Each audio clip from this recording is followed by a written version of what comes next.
All right, let's just get right into it. You've probably heard it a million times. Goldfish are cold water fish. End of story, right? But what if I told you that one of the most useful, maybe even essential pieces of gear for your goldfish tank is a heater? I know, it sounds totally backward, but today we're going to break down why it might be exactly what your fish needs. So, this is the big one, the myth we're here to tackle. And on the surface, it makes perfect sense. They can live in outdoor ponds that get pretty chilly, so why would you ever need to heat their water? It seems like it would do more harm than good. But, and this is a big but, that simple line of thinking misses a huge piece of the puzzle. And right here, this is the core of the whole thing. There is a massive difference between just surviving and truly thriving. Sure, goldfish are tough. They can endure a lot of different conditions, which is amazing. But as fish keepers, is our goal just to make sure they don't die, or is it to help them live their absolute best life? To really flourish, they need an environment that's not just tolerable, but optimal. Okay, so let's get to the real secret sauce. The key to a happy, healthy goldfish isn't just about cold water, it's about stable water. Honestly, the single biggest danger to your goldfish isn't one particular temperature, it's a sudden change in temperature. So what are we talking about when we say stability? We're talking about preventing those wild swings. I mean, even a quick jump or drop of 1 or 2 degrees Fahrenheit, that's nothing to us, right? But for a fish, that's a massive shock to their system. It sends their body into a panic, it crushes their immune system, and it basically rolls out the red carpet for all kinds of diseases. That is the real enemy we're fighting here. All right, so if stability is our #1 goal, then a heater suddenly becomes your best friend. We're going to walk through 4 key situations where a heater goes from being a nice-to-have to something that's pretty much essential. First up, and this is something a lot of people just don't think about, is the type of goldfish you actually have. It's so important to remember that not all goldfish are created equal. Okay, so on the left you've got your tough guys, the athletes. These are your common and comic goldfish. They look like little torpedoes, they're much closer to their wild carp ancestors, and they can handle a pretty big temperature range. But then, you look at the fish on the right. These are the fancy goldfish. We've spent years breeding them for these incredible round bodies and long flowing fins. But all that selective breeding has made them way more delicate, more fragile. They're prone to all sorts of issues, and keeping them in stable, slightly warmer water helps prevent a lot of those problems. Scenario number 2 is all about your own house. You might keep your thermostat set to a comfortable temperature, but for a small box of water like an aquarium, your home can be a real temperature roller coaster. And check out this quote from a user on Reddit. Now they're talking about a better fish, but the problem is exactly the same, and it just nails the point. They're in Canada, it's bitterly cold outside, and no matter what they do, it's still freezing inside. That's a perfect real-world example of an unstable environment where a heater becomes an absolute lifesaver. And listen, you don't have to live in a frozen tundra for this to be an issue. Just think about your setup. Is your tank in a drafty room? Is it sitting next to a sunny window or right under an AC vent? All those little things create temperature swings. And here's a big one. The smaller your tank is, the faster it will lose heat. A heater acts like your tank's own personal thermostat, smoothing out all those bumps and keeping things perfectly even. Moving on to scenario 3, which is all about health. A heater isn't just for preventing problems. I'm telling you, it's one of the most powerful tools in your medical kit when things go wrong. Okay, take a look at this. At first glance, you might think, oh no, that's a nasty fungus. But it's not.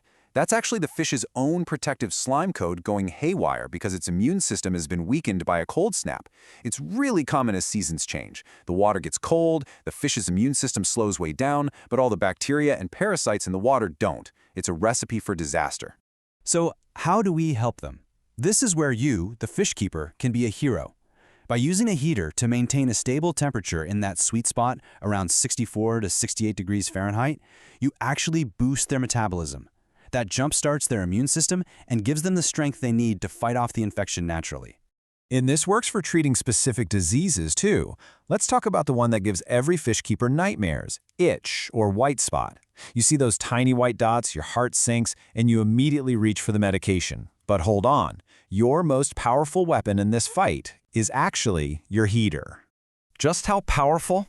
When you're treating itch, it's often recommended to slowly raise the temperature all the way up to 86 degrees Fahrenheit. Yeah, you heard that right, 86. That sounds completely insane for a cold water fish. And it is. But there's a really cool reason why it works. So here's the trick. The heat itself doesn't actually kill the itch parasite. Instead, like this Redditor explains, it puts the parasite's life cycle on hyperspeed. See, the medicine can only kill itch when it's in its free swimming stage, after it has fallen off the fish.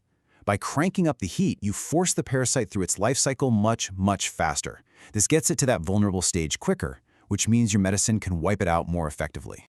And that brings us to our last scenario. It's all about your goals.